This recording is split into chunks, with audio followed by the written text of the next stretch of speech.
Hey, it's Rocky. Welcome to Richer Soul. Today's guest is James Sudakow, and we are going to talk about work-life balance and what balance really means.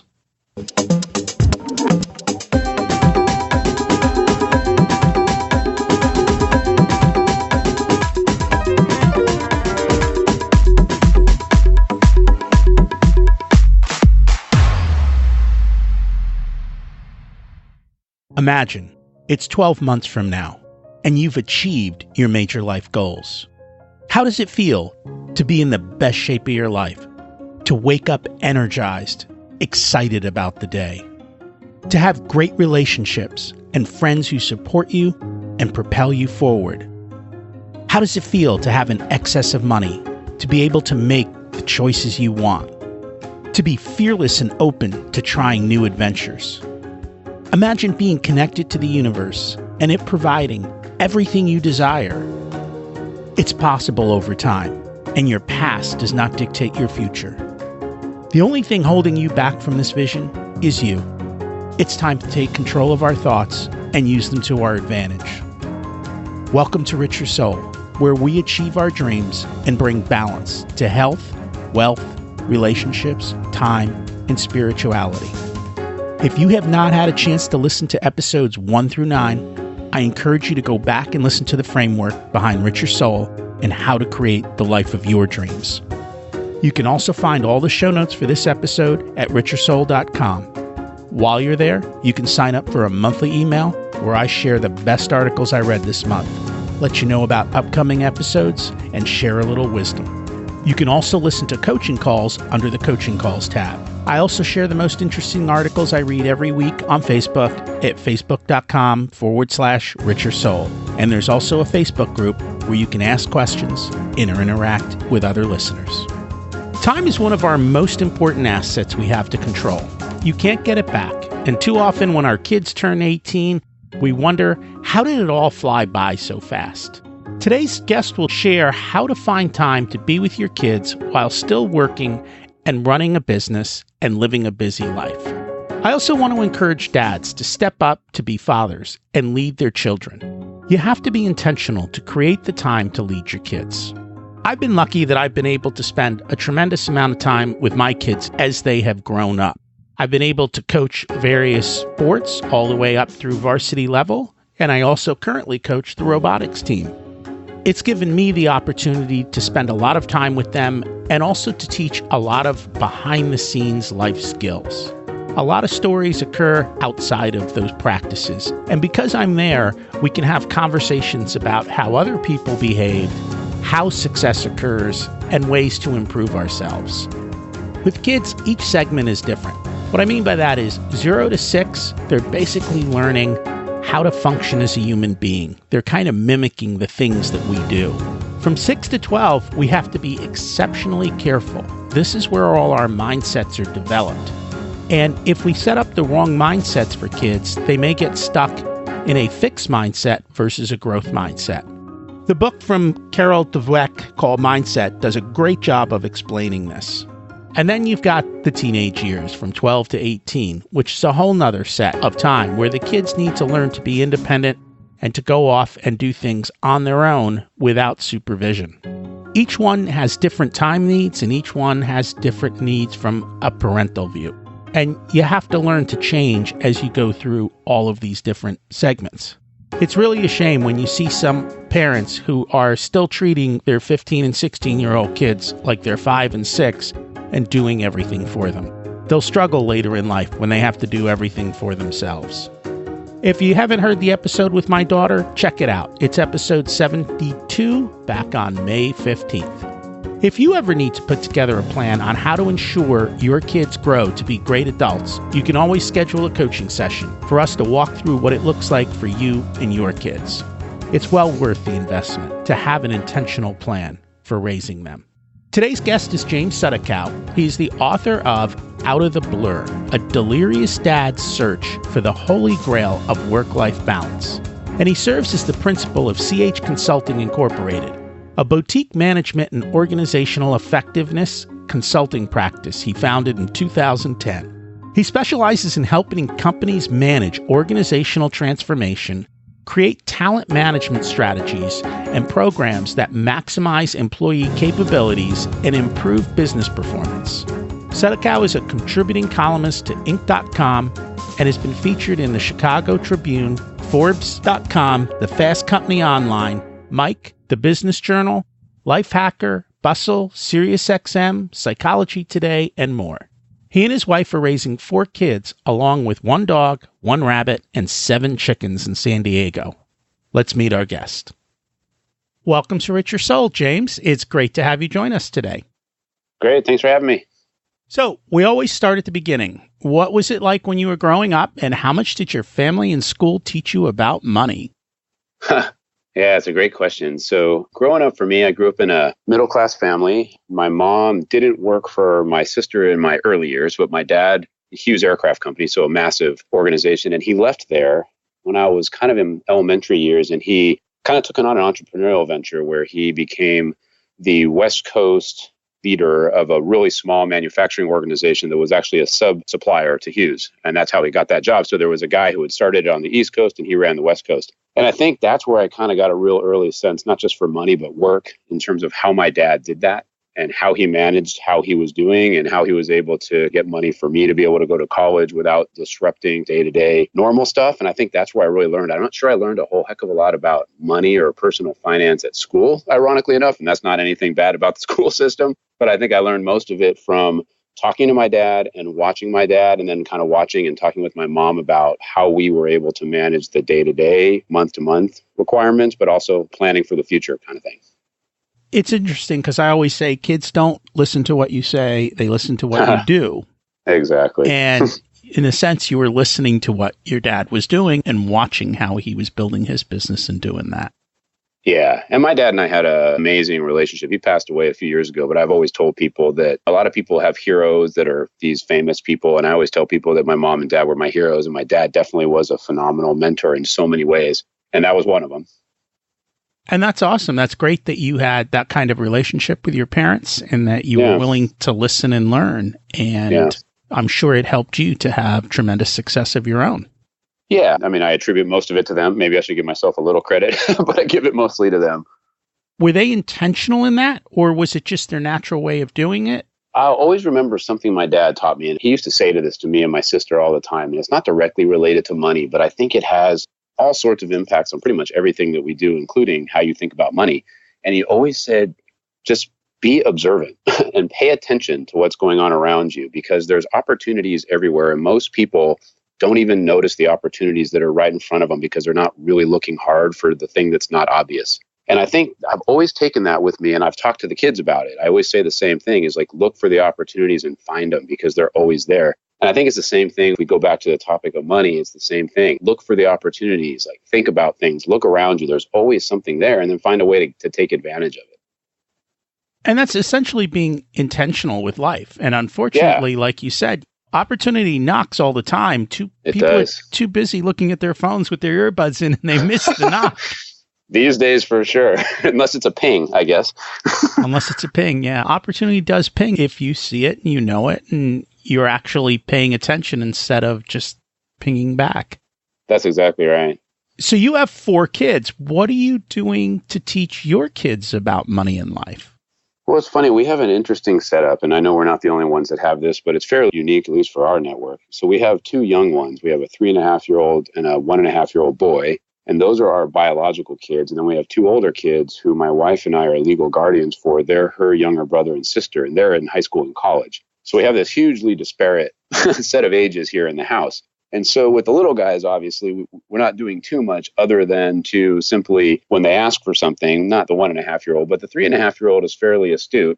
And when he asks for something new, we always kind of talk about, should we have something new or should we try to fix what we have, right? And there's that concept of money is not frivolous, right? It's something that we have to be thinking about. So we're trying to instill that pretty young. I think with the older 2 kids, one of the things that I did for them really early, and I think it's been pretty successful, is I started talking to them about the power of long-term savings really early and how you have so much more flexibility on how you can accrue long-term wealth the earlier you start. And that's not a new message. Everybody knows that. But a lot of people don't actually operationalize it. So we set up accounts for them. I got them started with little E-Trades accounts that they were not allowed to really execute. It wasn't about them becoming day traders. I literally would not let them day trade. I literally said, let's pick out 5 or 6 stocks, and these are long holds for you. And I want you to watch and see what happens when the market changes and how this happens. And it's really awesome for our Gabe, who's in high school right now. He's a senior. His portfolio has gone up significantly with the 6 stocks that he chose, and he was super happy about choosing those stocks. But not one of them didn't have periods of massive dips, right? So he's starting to understand and learn about what the power of a long-term view is. And that's probably the most important thing I've tried to teach them is don't become a victim of short-term thinking, especially when it's about money. Have a long-term plan and execute it and stick with it. And it's the same thing for saving. Put your money for savings first. That's how you pay yourself first, and then figure out what you can actually do with the rest of it. Now, that message is taking a little bit longer to take hold because they're teenagers and they want stuff right now. But those are probably the 2 big messages. And I show them that I do the exact same thing. So it's, again, that concept of trying to model the right behavior. And I'm pretty diligent about it because I'm also the sole financial provider for our family. So I kind of have to be. So anyway, that's what I've been trying to do. And delayed gratification and understanding the compound curve and then actually being able to experience it and watch it over time, especially at a young age, puts them so far ahead of the game. And if they can continue to do that, their success is pretty much guaranteed from a financial standpoint. And when you have financial success, then you have the freedom to do whatever you choose to do. And that's exactly what I tell them. I said, look, there's no such thing as true freedom in the world these days. But the reality is the more you can set yourself up for long-term financial, whatever your goals are, the more freedom you actually have to do the things you want to do. And it's not just about vacationing. It's about doing the work you want to do. Even if maybe that doesn't pay as well as you'd like, well, you don't have to worry about that because you started early on thinking about wealth management. So same concept. Yeah. That's very true. And so you were in the corporate world, you left the corporate world, and you began consulting in organizational transformation and talent management strategies. Can you tell us a little bit more about what it is exactly that you do? Yeah, so I left almost 10 years ago, and I always kind of laugh a little bit because it was funny. I've always wanted to do this thing, but it was my wife that finally pushed me into it, and I give her credit for that. And I remember telling her, I'm going to go launch this entrepreneurial venture now when we have 2 kids at the time who were tweeners and middle school kids, and we were about to start our own family. I said, this doesn't sound good. And so anyway, I said it was going to be a 1-year experiment. And so I'm fortunate enough that 1-year experiment turned into almost a decade. But basically the work that I do, that I then have people that I leverage through a virtual network of other consultants is, one, we do business transformation, which is basically when companies are trying to change from one thing to another, or departments even, or just functions. It can be any level of an organization. How do they do that? How do they transform and change? And some of it's about helping them figure out what that future state looks like. Sometimes it's doing a current state assessment and helping them figure out what the gaps are. And sometimes it's all that plus helping them manage through the change and any version of that. So that's one side of what we do. And then the other is all around talent. And it's really about how do we help grow companies' top talent? How do we help them identify it? How do we help develop it? How do we help people learn and get the skills that they need to be successful now and in the future? All of those things related to what does it mean to really invest in the people that work there and how do you actually get the most out of it? Change is not easy. And organizational change, especially in large companies, is even harder. How do you get people to change? Yeah, I mean, that's the $1 million question, right? And so I've been a student of change and a student of influence my whole life, mostly because I think my invoice payments depend on it. So basically, one of the things that I have found, I mean, if you boil it down, there's a whole bunch of stuff out there. But if we boil it down to simplicity, one of the things that I have found is, and this is not revolutionary and it's kind of a statement of the obvious, but it's not done as much as it should be in my mind, is you have to create a sense of ownership for people with the change. People don't like to be done to. They like to be part of it. They like to be done with. And that's an easy thing to say. It's a hard thing to do. But if that's your philosophy, it's a whole heck of a lot easier. So whenever I'm working with a company or an organization and we're trying to make change, I mean, one of the first things I'm trying to do is actually find some common ground between what we're trying to have change and what they may or may not want to change. Because a lot of the actual research out there says common ground might be one of the most fundamentally important things you can do to help people want to change or want to come with you or influence them to do something different. And that common ground opens up a whole bunch of doors to be able to actually start to make change. So that's one of the big things I would say. And the other one that I would say is do it at the right pace. You got to understand how much change people are dealing with and how much it's happening all at the same time. And I've often been a big fan of this concept of just regular change. My dad used to joke around and call it the 2% rule of change. If you try to do this massive change all the time, it becomes such an event and it becomes so fatiguing to people. And then you do another one. Whereas if you're just constantly evolving things on a smaller scale, if you have that luxury, it's almost unnoticeable enough that it's allowing you to make the change you need to make without it being completely and totally disruptive. And you said 2% change. I look at, if you think about it, a 1% change a day is 365% change in a year. I mean, essentially, you're doing a complete circle in a sense. That's right. Turning completely around and back to where you start. And this is true for all parts of life. Very small changes over time compound and add up. That's right. And so it's a simple, easy path. And I guess you can get people to make small changes over time. Yeah, especially if you've invested in trying to understand their worlds, right? I mean, if I go out and I try to understand you and I try to understand what's working and what's not working, and then you understand me and we can find some common ground in there, then it does become easy to make that 1 or 2% change. Because, I mean, look, you think about a Venn diagram, right? Even if my world is almost totally different than your world, there's got to be at least 1 or 2% overlap. So let's change that. Let's start there. And that makes a lot of sense. I have read that many people in the workplace today are disengaged from work. They don't find it at all interesting. They're just not into it at all. What has been your experience with that?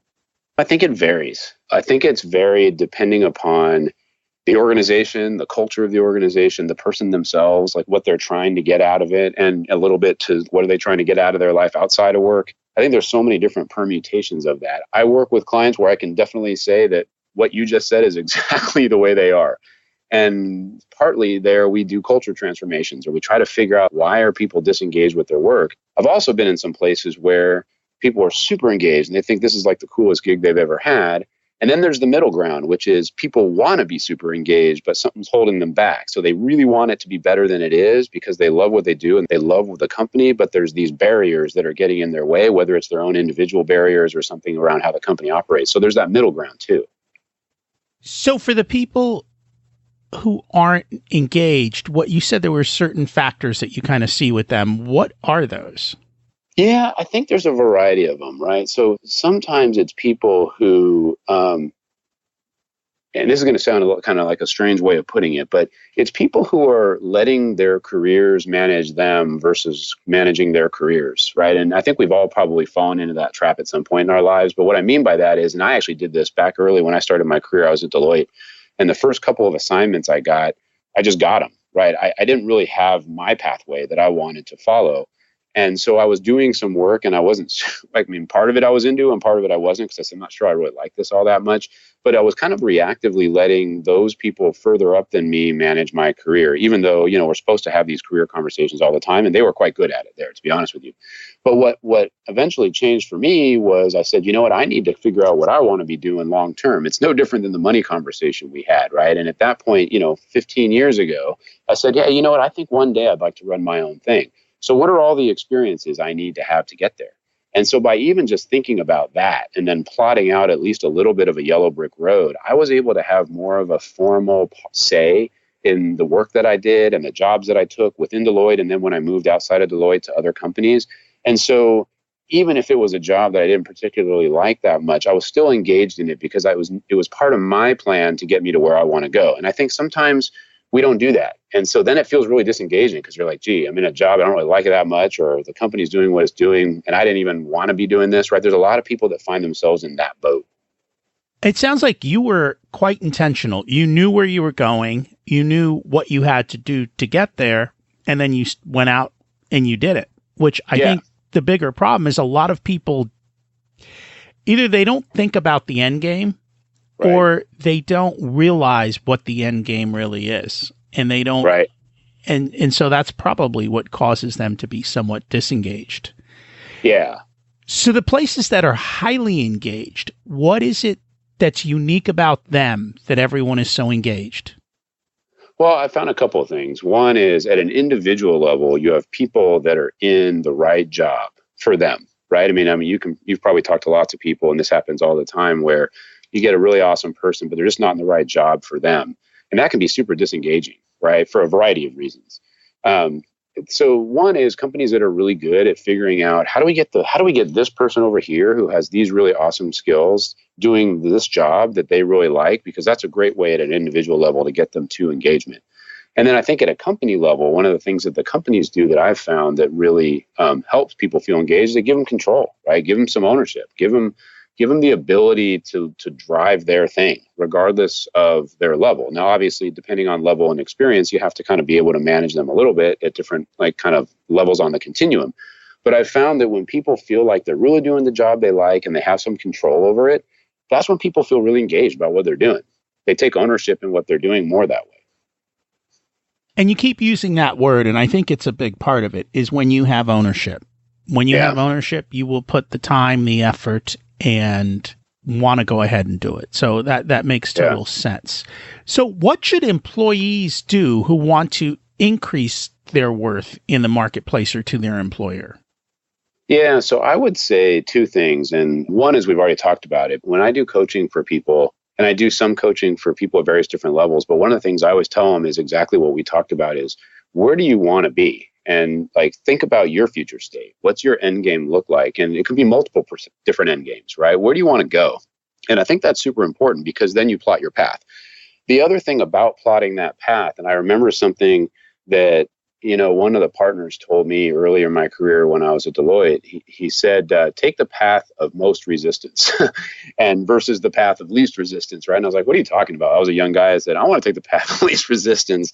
And what he basically was saying is, go find the hardest route, because quite honestly, if you make a mistake or you fail early in your career, all it is lessons learned and things that you can apply. And it may not feel great at the time, but he basically said, trust me, 10 years, 15 years from now, that path of most resistance is going to make you so much of a better business person, leader, whatever it is that you want to do.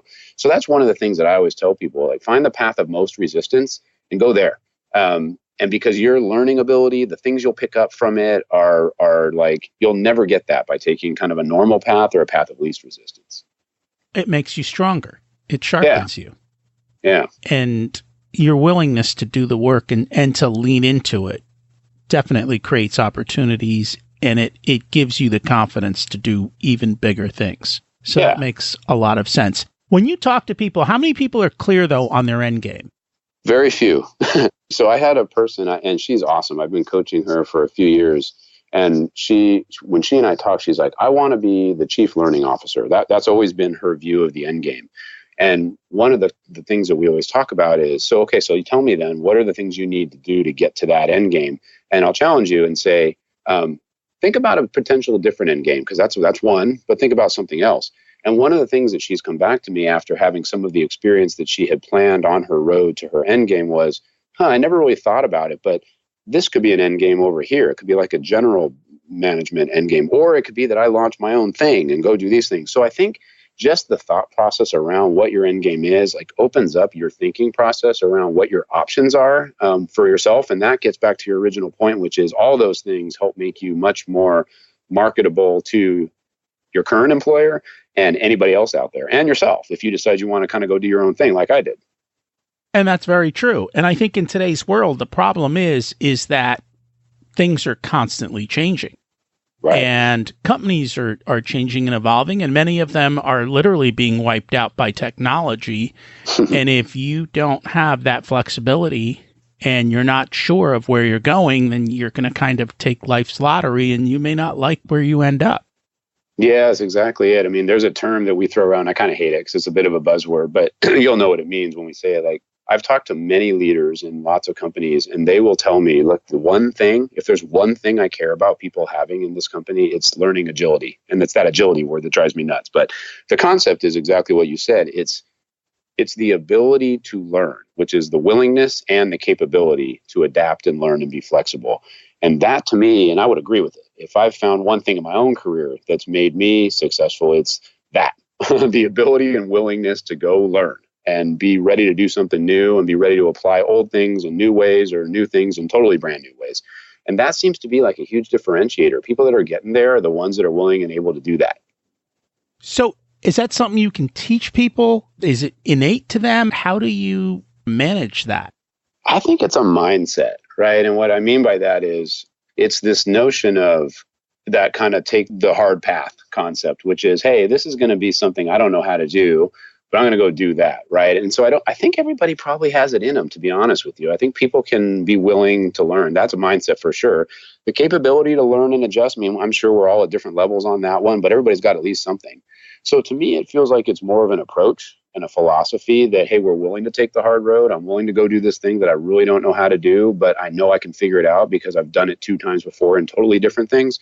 So I think it's really a matter of helping people kind of have the confidence to do it and try it. And I've always told people, look, if you're going to go, try to figure out how you can build your learning agility, start something small. I mean, it's the same thing we talked about before. Don't go and try this massive thing. Go on something small where it's slightly out of your comfort zone and go see if you can handle that, and then go to something bigger, right? It's no different than how I kind of teach the kids on things. And what I say is leap with a parachute. So go take the leap, but make sure it's not going to cause you to crash and burn. And when you take small jumps and they're safe, you get comfortable outside of your comfort zone, and over time they work out. And should they fail, it's, you didn't do something massive that caused the rest of your life to come crashing down upon you. Yeah. I mean, and to that end, I remember the first year I launched my business, I was moonlighting. And talk about a safety net. I still kept my my full-time traditional job because I said, let me just prove this out to myself that I can actually do this. And then I'll feel comfortable getting rid of the safety net. And that's exactly what I did. And I often tell people who are looking to kind of either go into, freelancing or start their own business or whatever it is try it with a safety net first. That way you can feel comfortable that you can do it or not do it. And I tell people the exact same thing. I know I'm going to have this come up shortly, who have golden handcuffs. And comparing that to with happiness at work. So they've got these golden handcuffs, but they're not thrilled with their work. Yeah. Well, so I'm going to say something that I guess some people won't like, but I'll say it anyway. And it relates back to what I talk about in my book from my own journey. I think golden handcuffs, whereas they are actually real, of course, we still have a choice. We don't have to stay in them. And I think it comes down to, talk about an endgame. One of the things I talk about in my work-life balance book is I actually personally had never figured out what my work-life balance future state was. And if you don't know how you want to be spending the limited amount of time that you have in every day, it's very hard to make decisions that actually move you in that direction. So if you've got golden handcuffs, you may be looking at, hey, there's some really good financial pot of gold here at the end of those golden handcuffs. But if I'm not digging my job every day and I got to do this for 4 more years, is it really what I want? And I think people have the ability to take those things off. They just have to be willing to accept the implications of taking them off.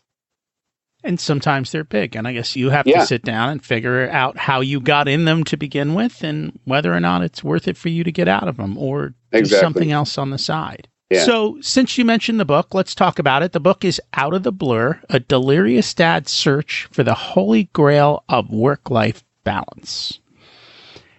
So how do you do that? What have you learned and what can you share with us from the book?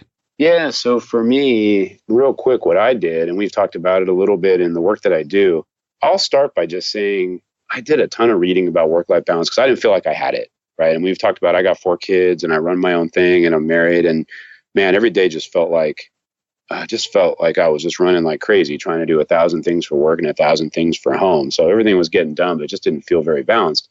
And so I started reading, I Googled it, and I started reading all these articles, and I actually became somewhat demoralized because a lot of them talk about this notion that work-life balance is a myth, and that it's dead, and that there is no such thing, and that there's this fallacy that, trying to get something that's not attainable is what makes you get stressed out about it in the first place. And we should do this work-life blend or integration thing instead, which is basically, forget about boundaries. Just have it all kind of like in one big melting pot and stir it around and put your wife and your kids and your husband and your job and put it all in there and just let it happen.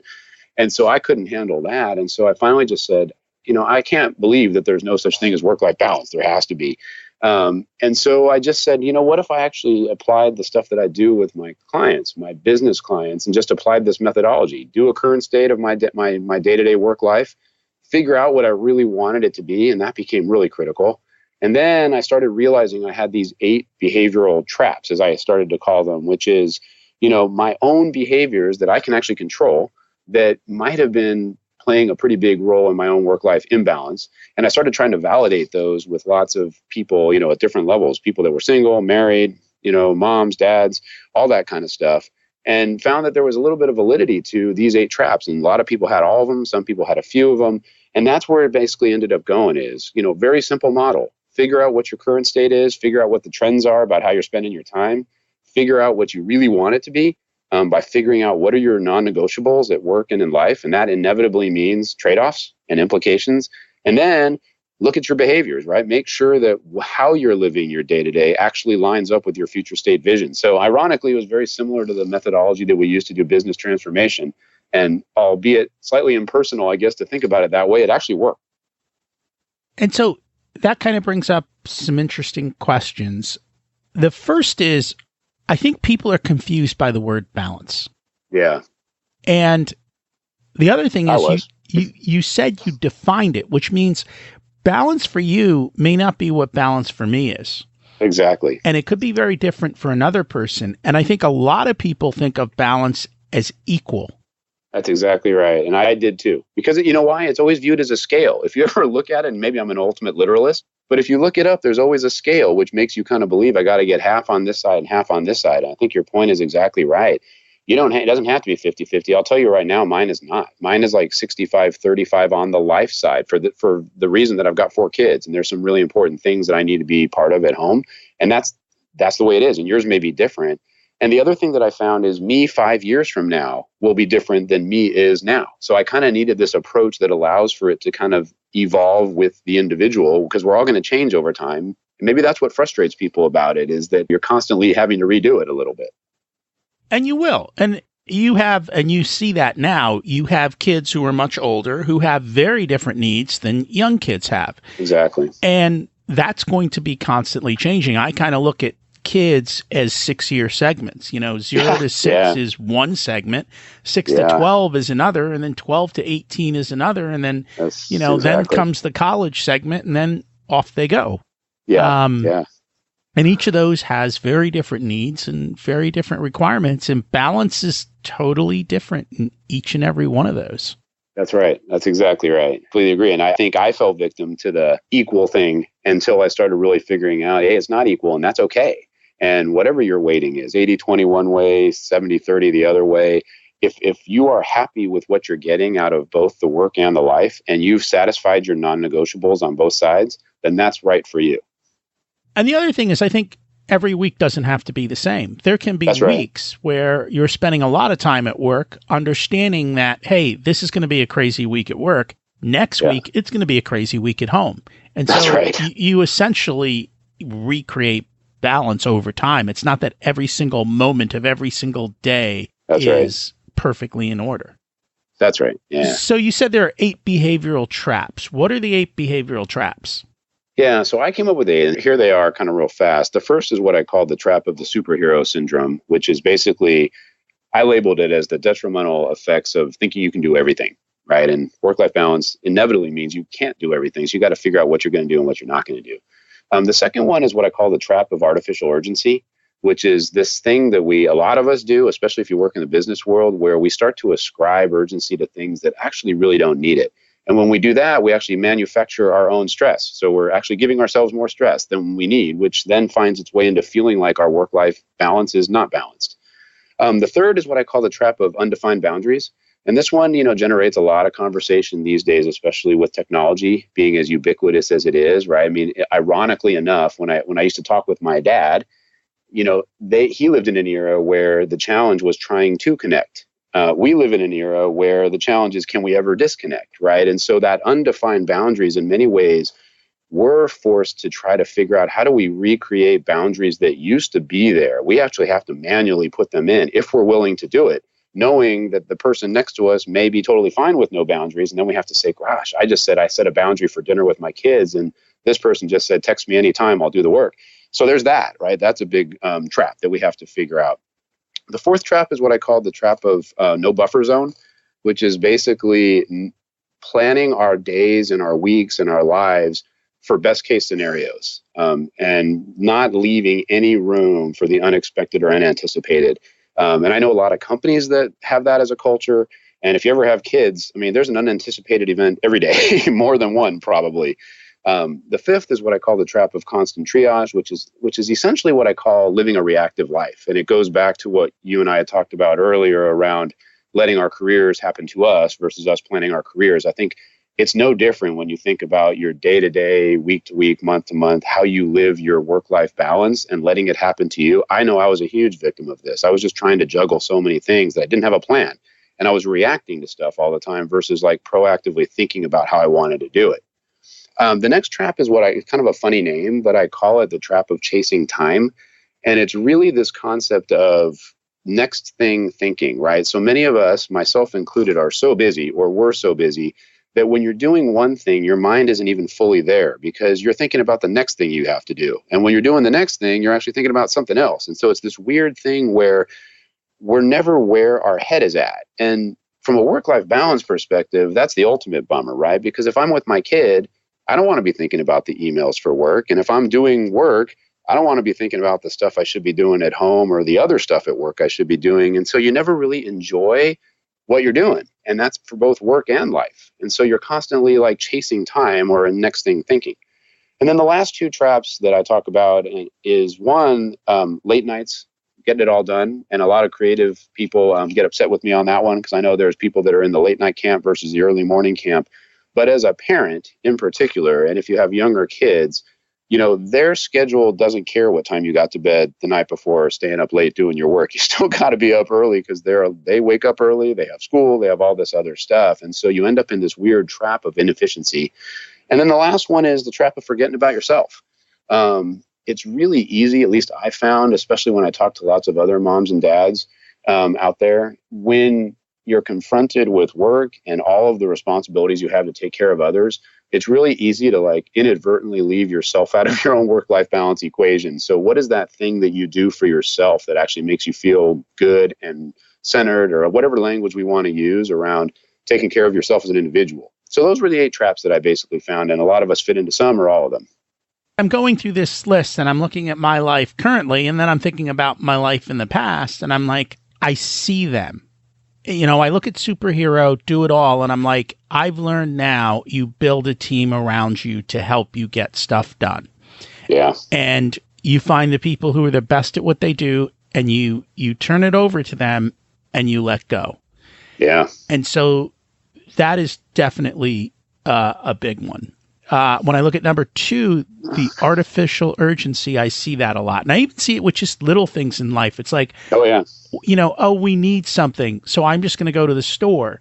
Then I started thinking about it. It's like every time I go to the store just to pick up one item because I think we need it, it's 45 minutes because it's 15 minutes there, 15 minutes at the store, 15 back.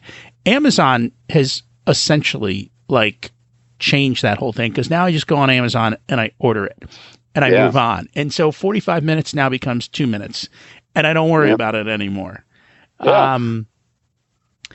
The boundaries is interesting because I know my stuff, it flexes back and forth a lot. And now with your phones and your emails, they all keep popping up. The good news is for our one email system for work, they actually put it in a separate app. And so I just don't look at the app anymore. And so I don't have to worry. There you go. That's the way to do it. My personal emails come through on a different app, and that's the one I'm looking at. So it's all fine. The buffer zone is big. I think people absolutely, they time crunch their day so much. That's right. And I talk about the 80-20 rule, which means, as you're clear, 20% of what you do gets 80% of the result. 40% of what you do gets 96% of the result. And if you're okay with 96%, you have 60% buffer zone. That's a great point. And that really helps dramatically. So I always keep massive buffer zones to control my time. And especially with the kids, what I did was I coached all their sports. Because if I coach their sports, who gets to run the calendar? Me. Yeah, that's a good point. And I've done it too. I get to run the calendar. And that is more important to me than anything else, is being able to say, yes, we're going to this tournament. No, we're not doing this. I'm busy that weekend. We're out. So that has been dramatic help.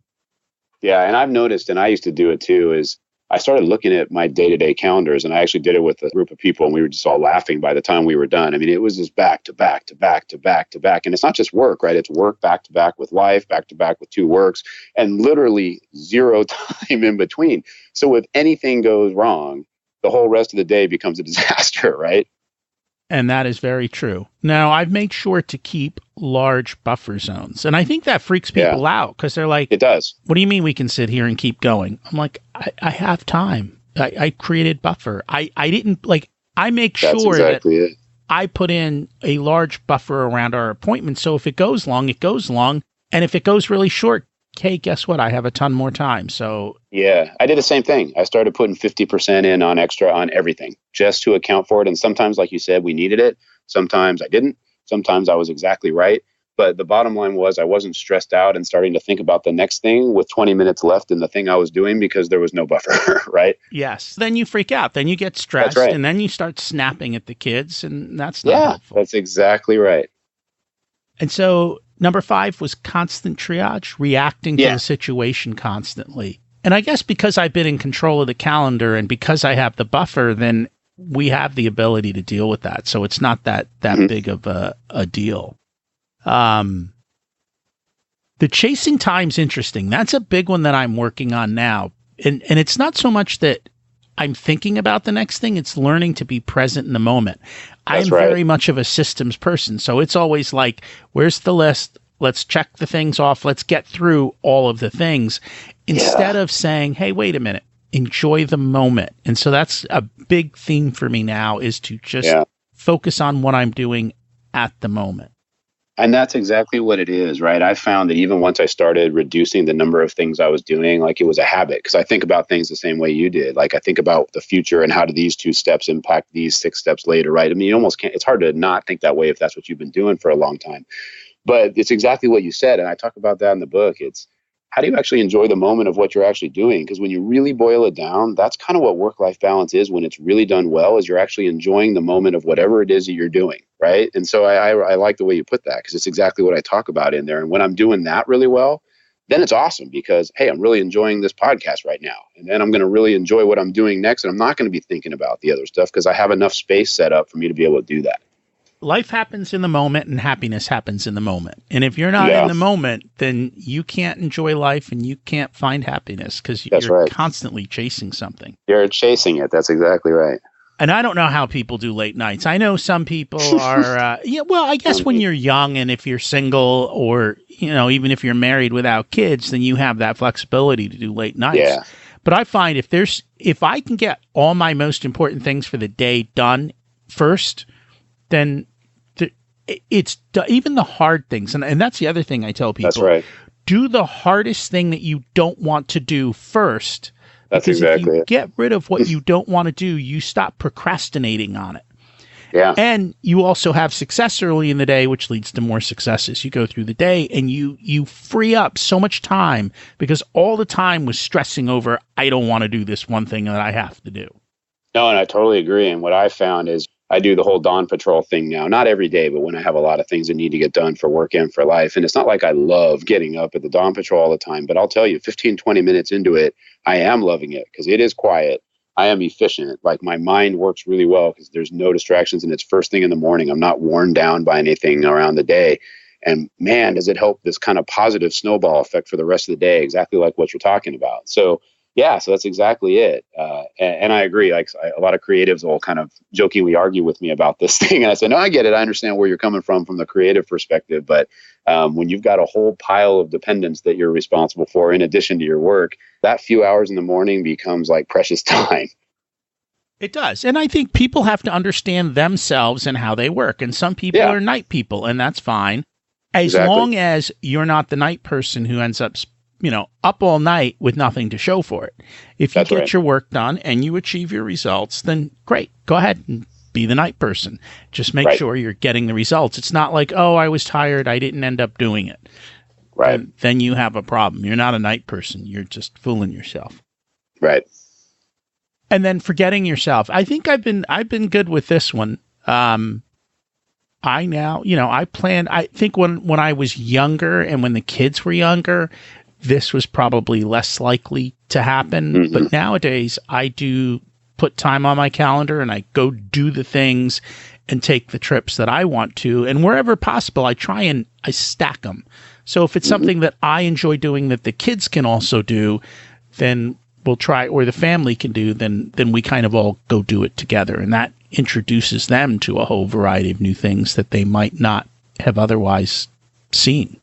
Yeah, that's exactly it. And you're right. When I usually ask groups, when I talk to people about this, a lot of the people who are in the trap of forgetting about themselves are, when the kids are younger, because there's so much hands-on work to be done there. Not that there isn't work to be done later, this, and we're living it now with teenagers and college students. There's a ton of work to be done there, but it's different. And how the time you allocate to it is different. And it's a little bit easier to put yourself back in the equation. Sometimes in those early years, it feels almost impossible, but I think what I've learned is it's not impossible, and it's actually really important to do it.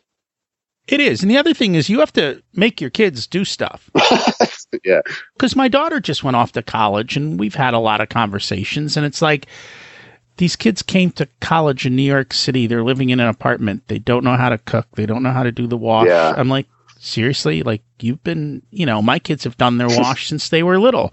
Because that's just life. You want clean clothes, you have to do your wash and learn to fold and sort and learn to cook and make your own meals. And that really frees up your time. Then you're no longer slaves to them. That's exactly right. My wife is phenomenal at pushing that and being relentless about it. And I think the two older kids have benefited significantly from that. And they will. I mean, having kids who understand, because what is that term that's out there now? Adulting? That means living real life? Yeah. Adulting. I love it. Yeah. Which is kind of a shame. Yeah. So one of the things that I have also heard you talk about is the multitasking fallacy. And I know I'm guilty of this one for a long time. So can you explain that to the audience and what you have found? Yeah, so it's funny, and this falls into that bucket of undefined boundaries. And so if you think about when you don't have any boundaries, stuff's just coming at you from all angles. And what it does is, at least for a lot of my people, myself included for a while, and a lot of people I spoke to, is it creates this belief, and it's a false belief, and I'll talk about that in a minute. It creates this belief that we need to be doing more than one thing at once. And the example that I always use, and my wife laughs at me, but sometimes I'll come and I'll look at her laptop and it has I'm not kidding, 27 tabs open. And I'm like, that is going to give me an aneurysm just looking at that thing. But the concept of multitasking is actually a total fallacy. And I started researching it mostly because I wanted to prove that because I'm so bad at multitasking that I wasn't, there was a reason why I was so bad at it. And I could finally have a debate with people and say, the reason I'm so bad at it is because you can't really do it in the first place. And what they found is basically our brains aren't even hardwired to do it. And in fact, we're not actually multitasking when we think we are. So what we're actually doing is bouncing back and forth really fast between one thing and another. And we've convinced ourselves that we're actually doing more than one thing at the same time. Now, some people may say, well, who cares? So we're bouncing back and forth. That's great. But what they've actually also found is we're actually 40% less productive when we try to multitask versus when we do this, single tasking thing where we just focus on the thing that we're doing.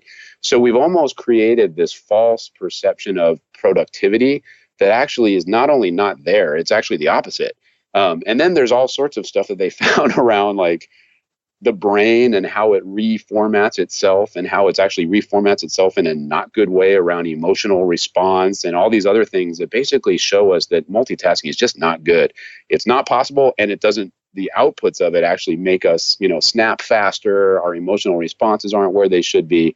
And I started thinking about that in the context of little kids, right? And the last thing I want to do is have that all happening when I'm trying to kind of be the model for my kids and do things in the right way. So that's what I learned about multitasking. And I was super relieved because I can't even send an email and do a conference call at the same time. So I was happy to see the research to say, look, I'm validated. You can't do it anyway. And that's interesting. I think I have 50 tabs open on my browser. Yeah, you should go sit with my wife. It's not that I'm looking at them all. It's just that this way, when I sit down, I'm like, okay, I need to check email. All right. So I click on the email tab and there it is. And want to check this. And sometimes I'll have a couple articles that I want to read or there's something I'm doing. So I just leave them there as reminders. When you have time and you sit down, you can come back through and check them. But yeah, it's not unusual for me to have multiple tabs open. I guess I'll have to start re-examining that and seeing.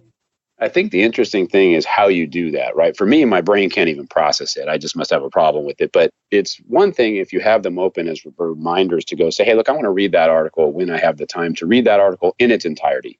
Versus what a lot of people, when they're multitasking, are doing is, let me click on that, I'm going to read that, and then I'm going to bounce over here and finish this email, and I'm going to bounce over there, and I'm on the conference call, right? That's when it gets really unproductive. And that makes sense. And I've started to change my email strategies now. And what I've started to do now is go through the emails, and if they're things that I don't care about, I just start clearing them and get rid of them. So if I can do it, if I can just go through and clear emails, I'll just clear emails, and then I'll leave the ones that need focus, and I'll come back to them when I have time to be focused, and then I'll just start cranking through all the focused emails that I have to focus on. So I've found that to be quite helpful. But yeah, and I've also started to figure out ways to, if you can touch it once, touch it once. Yeah, exactly. And that's the concept of single tasking, right? Do it once and then move on to something else, but don't even have it available as a distraction. Correct. And just check off the box and move along. And if you can do it quickly, get it done, move along. And then leave your bigger gaps for when you have to do the bigger things. So we've used a lot of buzzwords today, which is interesting because you wrote a book on buzzwords, didn't you? Yeah, how much I hate them. It's ironic. So what was that book called, and what was that about? Yeah, so my first book was called Picking the Low-Hanging Fruit and Other Stupid Stuff We Say in the Corporate World. And it was basically a glossary of ridiculous buzzwords that I started hearing early in my career and then sadly started using simply because of exposure. And I just kind of decided to have a little bit of fun with it. It's not that many of us don't know what those terms mean, although there were a lot in there that people kind of said, hey, I've been hearing that term for a while and I had no idea that's what it really meant. But it was more just maybe to say, maybe we can just speak in more normal language. And it goes even back to that common ground thing we were talking about much earlier in the call, right? This notion of, hey, common ground sometimes is about just using basic normal language versus thinking we have to create buzzwords for everything. I literally just wrote an article the other day for Inc. magazine where I write articles. I'm a contributing author, and I was poking a little bit of fun at the gig economy. Because, I'm like, if I tell my mom the gig economy, she was an elementary school teacher. My mom's really smart. She's like, I have no idea what the gig economy is, but why should she have to get through that bubble? So anyway, that was what the book was about. And something interesting from that, though, you said that you started using words that other people around you were using. Yeah. And so we start picking up the language of those around us, which means it's important to watch the people we are around. That's right. Because even though we don't think we are influenced, we are dramatically influenced by the people that surround us. Oh, for sure. And I mean, I'll give you a buzzword example. There's one buzzword expression I just can't stand. It's bake them into the process. I don't know where that came from. Have you ever heard that one? I've heard of it. I haven't heard of it recently. I think it's an older one, right? It is, but it was interesting. It's like some companies or some cultures or some professions use it a lot. Unfortunately, a lot of consultants that I work around still use it, and I just can't stand it, right? And so I was in a meeting where somebody used it like 4 or 5 times, and it's someone that I work closely with who I really like. She's really smart. And then I had to go present for 2 hours, and I found that I said it in front of everybody. And I almost had this out of body experience where I said, I hate that expression. I literally just used it because it like sunk in from the last hour meeting that I was just in. So yeah, you have to be careful. That is very true. And I think that's the other problem is that people don't always understand exactly what the meaning of the buzzwords is. But it's funny that people aren't going and looking them up. I would think that's exactly right. If you didn't understand something, you would go look it up. It's amazing how many acronyms are out there, especially in the corporate world. They've got 50 million of them. And the problem is that everyone's got a different definition of the same one. And so if you don't define what you're doing, that in itself creates a problem. Yeah, it's so true. I mean, everybody has their own slightly nuanced version of that buzzword. And then you go in thinking you know what that one means and someone's defining it differently. Man, if I was a linguistics major, it would be really interesting to kind of like see how all this stuff maneuvers around through the business world and how buzzwords start and how they end and how they modify and tweak. It would be kind of a fascinating thing to do maybe one day in life when I'm not working anymore. So you've worked with a lot of different corporations. And speaking of the gig economy, what do you kind of see going forward for business? And what would you tell your kids? You've got kids in college. What would you tell them to prepare for in the future? Yeah, it's funny. As much as we've talked about how much business is changing, I think there are some fundamentals that don't change. And it's funny, I just went on a college tour with Gabe, who's a senior. We were just out at Cal Poly, San Luis Obispo, and I think he was really excited about it. And it's funny, he's got a huge aptitude for math. He's in like calculus 9 or something in high school. It's crazy. It's stuff I can't even possibly fathom. But he's also starting to kind of get really interested in his AP government class and political science. And one of the things that I was telling him is learn how to learn. And that's what my dad always told me is your job in high school, your job in college, your job outside of it, it goes back to that learning agility, is not to learn specific things. Of course, you need to do that. But what your real job is to learn how to learn. And once you learn how to learn, no matter what happens in the business world, you can be successful in it. That's kind of what I've told him and what I constantly am talking to people that I coach. I constantly tell myself the same thing, like making sure I'm learning how to learn. It was kind of like one of my dad's pieces of wisdom, and I've used it my whole life. But they don't teach that in school. No, they teach the opposite. That's right. They teach you the rote stuff, right? And that's where it goes back. You put all this stuff together, be observant, look around you.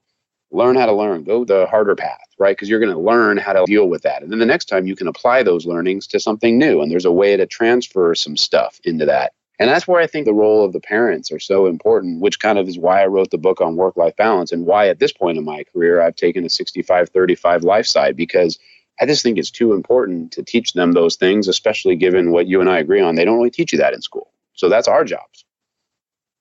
It is, and I think too many people abdicate across a variety of areas of their job. They expect other people to make choices for them. And when you do that, you may not like where you end up because other people aren't going to make choices for your best interest. They're going to make them for their best interest, and they're going to use you for their best interests. And so that's exactly right. That is a shame. Yeah, it is. It's funny that you say that because I constantly have this conversation that I was just having it with my sister the other day. She makes little boutique things, and we were just talking about the exact same thing. It's, hey, they want what they want from you for their benefit. So make sure you're getting what you need for your benefit. And that's kind of the way of the world. It doesn't make people bad. It just makes them what they need for themselves. So you should do the same. We're all selfish. I mean, we are. You have to admit that. Right. It's part of the human dynamic, whether we like it or not. That is very true.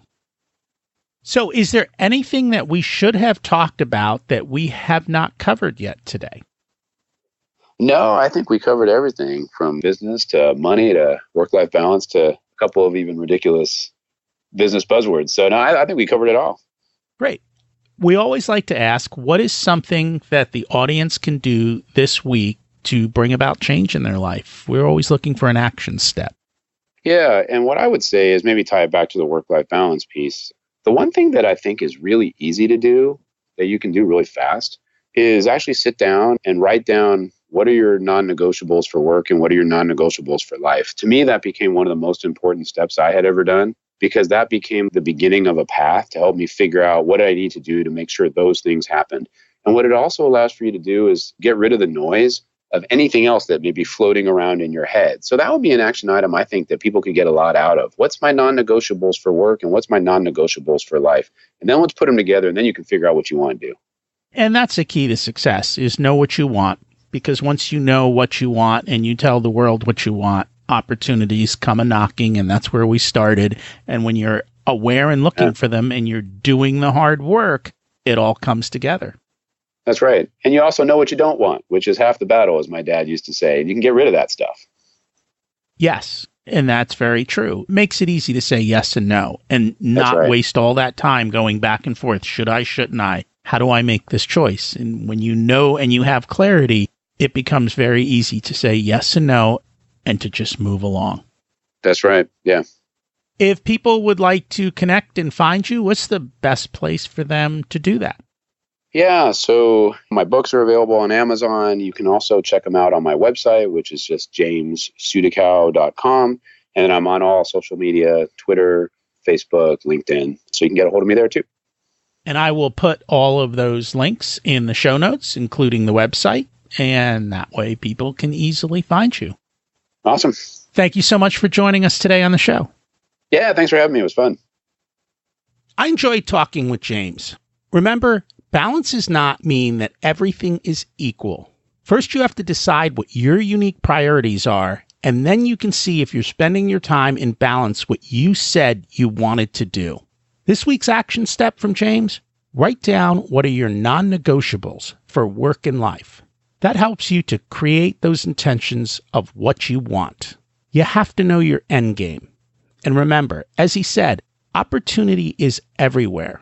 Sometimes it's a struggle to see that. And that's where having a coach and having those deeper conversations can help you to move forward quickly. If I can help you with that, please don't hesitate to reach out and scheduling a coaching session. If you're still listening, you must have liked today's episode. So please share it with a few friends. I would appreciate that. And if you get a chance, you can leave a comment and a rating on the episode as well. What's preventing you from moving forward, and who are you putting on your team to help build the life you deserve? Taking no action creates a far worse outcome in life than trying something and failing. You can reach me at rocky@richersoul.com. I'd love to hear how you're doing and how the information I've shared has helped you. Thanks for listening. Have an abundant week.